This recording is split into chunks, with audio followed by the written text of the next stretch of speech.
শুভেন্দু অধিকারী যা করছেন সেটি শুভেন্দু অধিকারী শুধুমাত্র নিজের জনগোষ্ঠীর মানুষের মনোবল বাড়ানোর চেষ্টা করছে, যাতে তারা আমাদের দেশে সংখ্যালঘুদের উপর অত্যাচার শুরু করে, মানুষের মধ্যে একটা ভড়কাও মনোভাব তৈরি করছে, যাতে এদেশের হিন্দুরা মুসলিমদের উপরে রেগে যায়, দাঙ্গা তৈরি করে, কারণ তাদের একমাত্র উদ্দেশ্য হচ্ছে ভারতবর্ষে দাঙ্গা চালানো।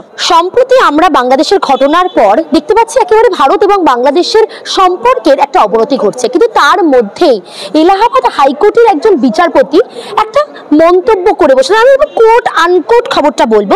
তিনি বলছেন সংখ্যাগুরুদের মর্জি মতোই দেশ চলবে, কোট আনকোট, কাঠ মোল্লারা দেশের শত্রু। একটা বিচারপতি তিনি এমন একটি কথা বললেন, কতটা দেশের ক্ষতি? বিচারপতি যখন সিটিং জাজ হিসেবে কোনো মতামত রাখেন, তার বিরুদ্ধে তো আমরা বলতে পারি না এবং সেটাকে ক্রিটিসাইজ করা আমাদের কোনো অধিকার নেই এবং আমাদের করা উচিত না। কিন্তু যেই খবরটা আমি শুনেছি যে বিচারপতি একজন হিন্দু মহাসভার একটি অনুষ্ঠানে গিয়ে সেখানে তিনি যেই কথাটা বলেছেন যে ভারতবর্ষ চলবে সংখ্যাগরিষ্ঠতার নিয়মে বা সংখ্যাগরিষ্ঠদের আইন অনুযায়ী, তো আমার বলতে খুবই দুঃখ হচ্ছে যে আমাদের ভারতবর্ষের বিচার ব্যবস্থার একটি খুব দুর্ভাগ্যজনক অধ্যায় হিসেবে বলতে পারি এটা, যে একজন ভারতবর্ষের একজন বিচারপতি যিনি তার নন অফিসিয়াল ডিউটিতে বলে থাকলেও তার মানসিকতার পরিচয়টা এখান থেকে প্রকাশ পাচ্ছে, যে কিভাবে 2014 সালের পর থেকে বিজেপি আমাদের ভারতবর্ষে ক্ষমতা আসার পর থেকে কিভাবে আমাদের সরকার এবং আমাদের ভারতবর্ষের যারা অ্যাডমিনিস্ট্রেশনের যারা অংশ তাদের মানসিকতা কিভাবে আস্তে আস্তে পরিবর্তন হচ্ছে এবং এই পরিবর্তনটা কিভাবে আস্তে আস্তে প্রস্ফুট হচ্ছে। একজন বিচারপতি যদি বলেন যে ভারতবর্ষ সংখ্যাগরিষ্ঠদের আইন অনুযায়ী চলবে, তাহলে এটি একদমই সংবিধান বিরোধী একটি মতামত এবং সংবিধান বিরোধী একটি চিন্তাধারা। কারণ আমাদের সংবিধানের বেসিক স্ট্রাকচার বা মূল কাঠামো আমাদেরকে বলে দিচ্ছে যে ভারতবর্ষ একটি সেকুলার দেশ এবং ভারতবর্ষ একটি ডেমোক্রেটিক কান্ট্রি, অর্থাৎ ভারতবর্ষ একটি ধর্মনিরপেক্ষ এবং একটি গণতান্ত্রিক দেশ।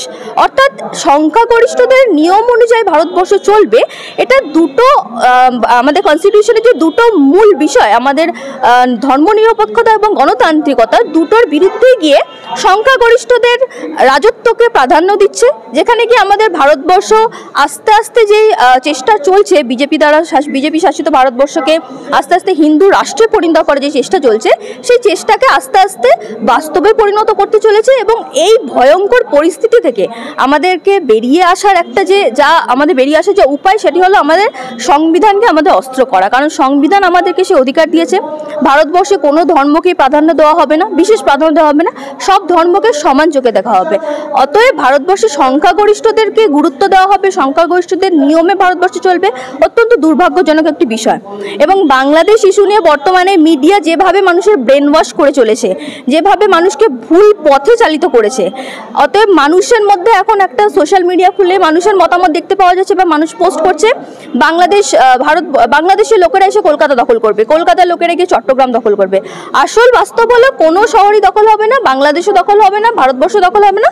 দখল হচ্ছে মানুষের মন মানসিকতা এবং মানুষের মধ্যে ঘৃণা জন্ম নিচ্ছে, মানুষের মধ্যে পারস্পরিক হিংসা জন্ম নিচ্ছে, মানুষ একে অপরের বিরুদ্ধে ক্ষোভ উগড়ে দিচ্ছে, মানুষের মধ্যে ধর্মে ধর্মে রাজনীতি চলে আসছে। এবং এর ফলে কি হচ্ছে, বাংলাদেশ এবং ভারতের সাধারণ মানুষের মধ্যে তিক্ততা তৈরি হচ্ছে।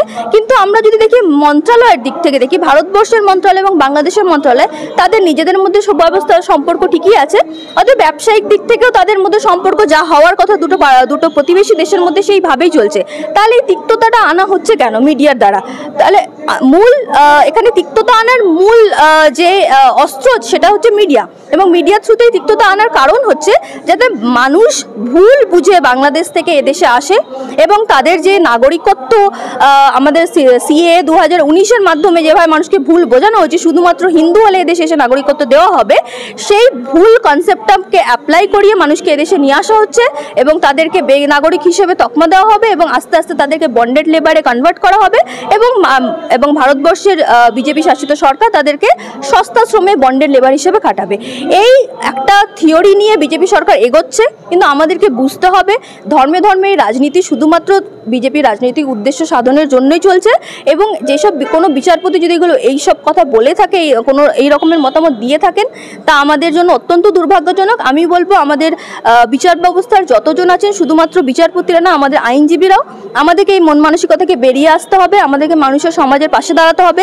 ভারতীয় ধর্মনিরপেক্ষতাকে আমাদেরকে সবসময় উপরে তুলে রাখতে হবে, যাতে আমাদের গণতান্ত্রিক কাঠামো বজায় থাকে। প্রশ্নটা হচ্ছে এই সেই ভারত, যে ভারত বাংলাদেশের সংখ্যালঘু অত্যাচার নিয়ে এত কথা বলেছে, যে ভারত সংখ্যালঘু অত্যাচার নিয়ে আজকে সরব, সেই ভারতে তাহলে সংখ্যালঘুরা আজকে কোথায়? সেই ভারত তাহলে নিজেদের সংখ্যালঘুদেরই পাতা দিচ্ছে না। তার কারণ আমি মণিপুরের ঘটনা দেখছি, আমরা অসমের ঘটনা দেখেছি, আমরা উত্তরপ্রদেশের ঘটনা দেখেছি। একবারও প্রধানমন্ত্রী নিজে মণিপুরে আসলেন না, একবারও ভারতের সংখ্যালঘুদের নিয়ে বিজেপি নেতৃত্বদের কোনো আজকে অবস্থান নেই। তাহলে ভারতের অবস্থা আজকে কোথায়? হ্যাঁ, বিষয়টা সত্যি হাস্যকর যে ভারতবর্ষের বিজেপি নেতৃত্বাধীন নেতারা, মন্ত্রীরা, তারা বাংলাদেশের সংখ্যালঘু অত্যাচার নিয়ে আজকে সরব হয়ে উঠেছে, কিন্তু ভারতবর্ষের সংখ্যালঘু অত্যাচার নিয়ে তাদেরকে কোনোদিন মুখ খুলতে দেখা যায়নি। ইউপিতে যখন একজন মুসলিম মানুষের প্রাণ কেড়ে নেওয়া হয় শুধুমাত্র তার বাড়ির ফ্রিজে কি মাংস রাখা ছিল সেই সন্দেহে, ইউপিতে যখন বুলডোজার দিয়ে সাধারণ মানুষদের ঘরবাড়ি ভেঙে দেওয়া হয়, তখন সেই জিনিসটা খুব হিরোইস্টিকভাবে যোগী আদিত্যনাথকে খুব হিরো ক্যারেক্টার হিসেবে মানুষের সামনে তুলে ধরা হয়, বুলডোজার বাবা বলে। তাহলে এইগুলো আমাদের জন্য খুব দুর্ভাগ্যজনক বিষয় যে আমাদের ধর্মনিরপেক্ষ দেশে যেভাবে ধর্মাচরণ বা বিজেপির মতো একটি ফ্যাসিস্ট একটি রাজনৈতিক দল যেভাবে চালা দিয়ে উঠেছে এবং ভারতবর্ষকে আস্তে আস্তে হিন্দু রাষ্ট্রে পরিণত করা যে জোর কদমের প্রচেষ্টা চলছে, সেই রাজনৈতিক দল লোকেরা বাংলাদেশের সংখ্যালঘিষ্ঠদের নিয়ে বা বাংলাদেশের সংখ্যালঘু মানুষদের জন্য খুব আজকে তাদের জন্য খুব দুঃখ প্রকাশ করছে। এটা খুব হাস্যকর বিষয়। হ্যাঁ, বাংলাদেশে যদি কোনো মন্দির ভেঙে থাকে আমরা তার তীব্র সমালোচনা করি, কিন্তু এই মানুষগুলো যারা বাংলাদেশে মন্দির ভাঙা নিয়ে সমালোচনা করছে, বাবরি মসজিদ ভাঙা যে বেশ কয়েক বছর পূর্ণ হলো তা নিয়ে তাদেরকে সমালোচনা করতে দেখা যায় না, বরং তারা সেই জিনিসটাকে সাপোর্ট করে।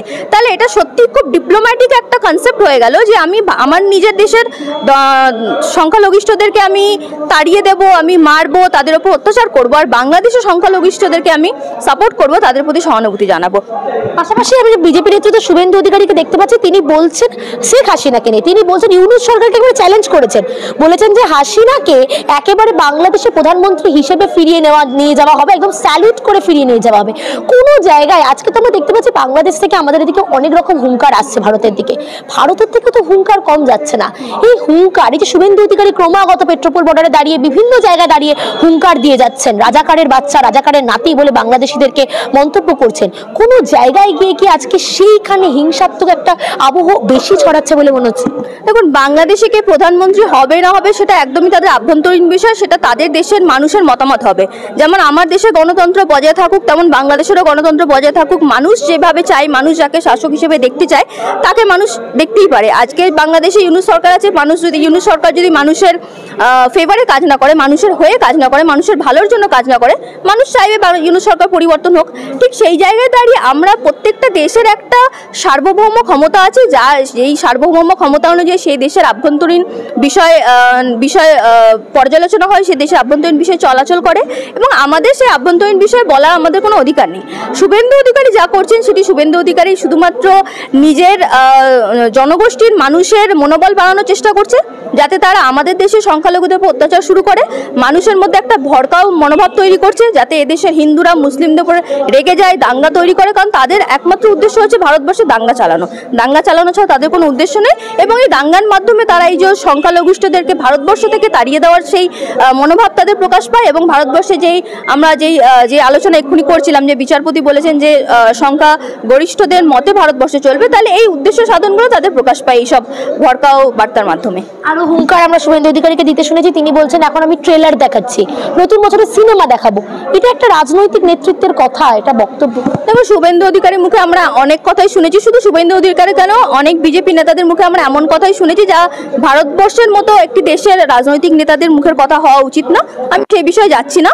এবং সিনেমা ট্রেলার আমরা এগুলো কিছুই দেখতে চাই না। আমরা ভারতবর্ষে একটা সঠিক কাঠামো দেখতে চাই, আমরা ভারতবর্ষে সঠিক বিচার ব্যবস্থা দেখতে চাই, আমরা ভারতবর্ষে নিরপেক্ষতা দেখতে চাই, ভারতবর্ষে আমরা ধর্ম নিরপেক্ষতা দেখতে চাই।